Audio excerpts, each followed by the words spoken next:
সুপ্রিয় দর্শক, আসসালামু আলাইকুম। আমরা রয়েছি ঠাকুরগাঁ জেলা খোঁচাবাড়ি হাটে। দেখছেন ভরপুর সব ধরনের গরুগুলো আমদানি হয়েছে।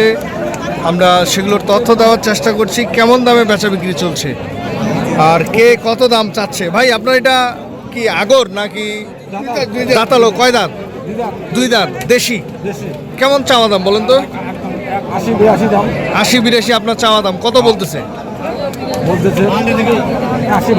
80 ভাঙতে বলছে, আপনারা 80 ভাঙেন নাই। কত হলে ছাড়বেন? 80-র উপরে যেতে হবে। দুই দাঁত, দেশি না? কেমন চাওয়া দাম? 90 চাওয়া, 85 দাম। কত বলে? 77-78। কত হলে ছাড়বেন এটা? 80 হলে ছাড়বেন। ভাই, আপনারটা? আমারটা বলতেছে 90-92। 90-92 দেশি না?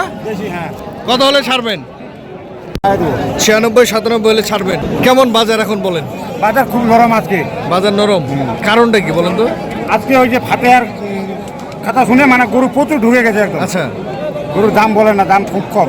আচ্ছা, গরু প্রতি 7,000-8,000 করে নাই। গরু প্রতি 7-8 টাকা করে নাই। ইন্ডিয়ানের খোঁজে দেব। এটা হচ্ছে আগর। কেমন চাওয়া দাম বলেন তো? 110। কত বলছে কাস্টমার? 90-85। কত হলে ছাড়বেন? 95 হলে ছাড়বেন। দর্শক, আমরা এতক্ষণ পর্যন্ত যে গরুগুলো দেখলাম, আসলে কত দাম চাচ্ছে, কত দাম হলে বিক্রি করবে এবং কত দাম বলেছে সেই তথ্য আপনাদের দেওয়ার চেষ্টা করেছি। তবে যে যেখান থেকে দেখছেন, কিনছেন, সঠিকটা দেখে শুনে বুঝে কিনবেন। ধন্যবাদ, সকলে ভালো থাকবেন। আল্লাহ হাফিজ।